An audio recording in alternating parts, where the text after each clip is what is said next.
सुबह की हल्की सी धूप कॉलेज की कैफेटेरिया की बड़ी बड़ी खिड़कियों से अंदर आ रही होती है। शोर, हंसी मजाक और कॉफ़ी के कपों की खनक हर तरफ फैली हुई थी। मगर जय के लिए ये सब कुछ ऐसे धुंधला सा था। वो अपने दोस्तों के साथ बैठा ज़रूर था, मगर इसकी नज़रें बार बार दरवाजे की तरफ उठ जाती थीं। हर बार जब कोई अंदर दाखिल होता था तो इसकी आंखों में एक लम्हे के लिए चमक आ जाती थी और फिर वो फौरन बुझ जाती थी। वो किसी को ढूंढ रहा था, बेख्तियार, बेवजह, ये शायद वजह वो खुद भी समझ नहीं पा रहा था। अचानक इसकी नज़र दरवाजे पर पड़ी। जोई के 3 दोस्त अंदर आ रही थीं। जय जैसे चौंक कर सीधा हो बैठा। इसकी आंखों में उम्मीद की एक तेज़ लहर दौड़ी। वो गौर से इनके पीछे देखने लगा, जैसे अगले ही लम्हे जोई भी इनके साथ आती नजर आएगी, लेकिन वो नहीं थी। एक लम्हे में उसके चेहरे की वो हल्की सी रोशनी मानद पड़ गई। वो आहिस्ता से वापस अपनी कुर्सी से टेक लगाकर बैठ गया, जैसे किसी के अंदर ही अंदर उसकी उम्मीद को खामोशी से तोड़ दिया हो। कहाँ है वो? ये सवाल उसके दिल में गूंजा, मगर लब खामोश रहे। क्लासरूम में भी वो वही हाल में था। लेक्चर जारी था, उस्ताद कुछ समझा रहे थे, बोर्ड पर मार्कर चल रहा था, मगर जय का ध्यान कहीं और था। वो बार बार दरवाजे की तरफ देखता, कभी खिड़की से बाहर झांकता, जैसे हर लम्हा यही उम्मीद हो कि शायद वो नजर आ जाए। हर गुजरता लम्हा इसके लिए बेचैनी को और बढ़ा रहा था। आखिरकार वो कुर्सी पर जरा सा पीछे हुआ और नज़रें झुकाकर खुद से बातें करने लगा। वो कहने लगा कि मैं इसे ढूंढ ही क्यों रहा हूँ, मुझे इसकी इतनी फिक्र क्यों हो रही है, मेरी आंखें हर वक्त इसे ही क्यों तलाश करती रहती हैं, मेरे जहन में हर वक्त इसका ख्याल क्यों रहता है। वो एक लम्हे को रुका, जैसे अपने ही सवालों से घबरा गया हो, फिर आहिस्ता से हंसा और मगर कहने लगा, और अगर वो मुझे मिल भी जाए तो मैं इससे क्या कहूँगा और मैं इसे क्यों मिलूँगा। रात का वो हादसा इसके जहन में एकदम से ताज़ा हो गया।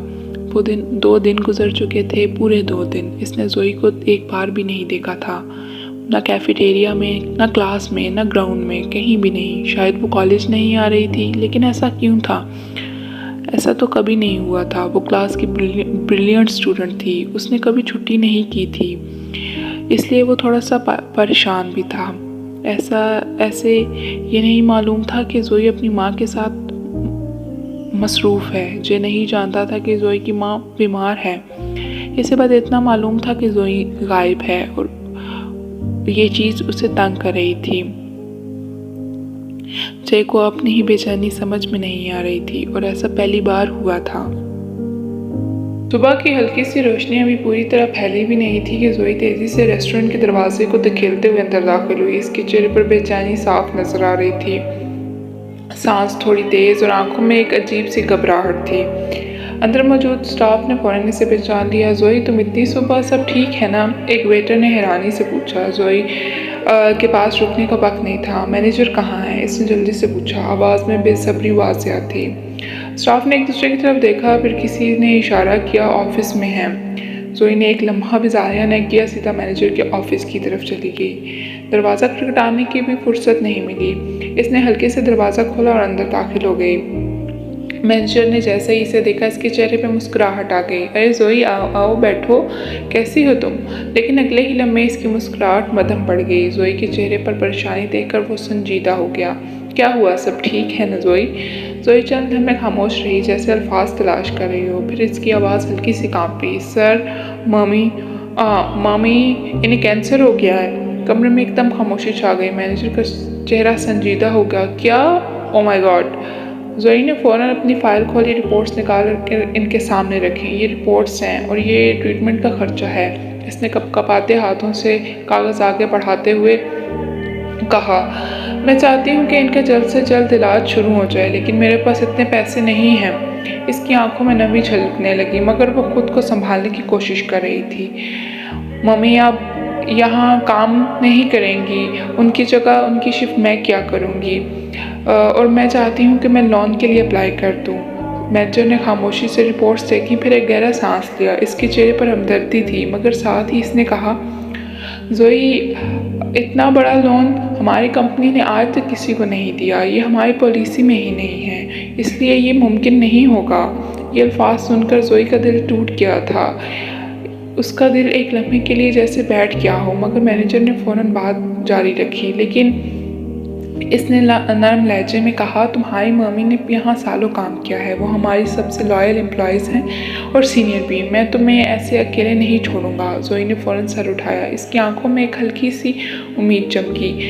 मैं तुम्हारी मदद करूंगा, मैनेजर ने कहा। हम कंपनी के सीईओ से मिलने की कोशिश करते हैं। जोई ने हैरत से देखा। सीईओ?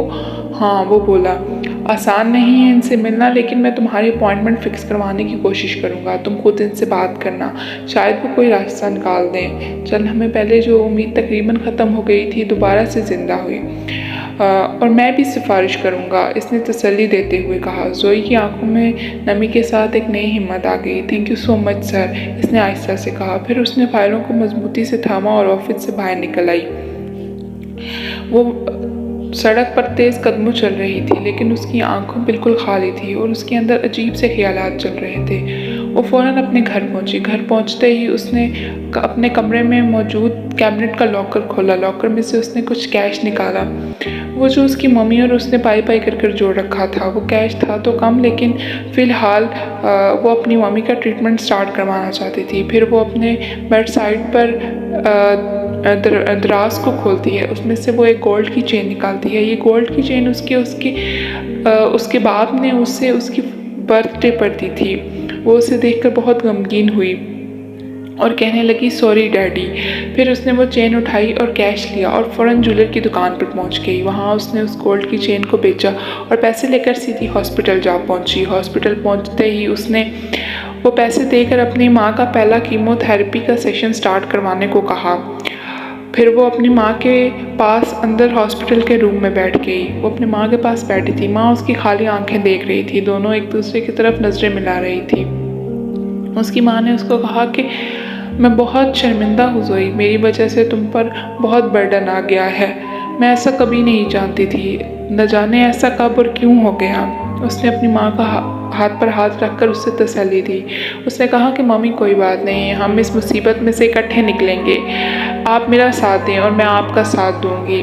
माँ और बेटी एक दूसरे को तसल्ली दे रहे थे, लेकिन दोनों का दिल बहुत परेशान था। ये एक बहुत कड़ा वक्त आ गया था उन दोनों पर।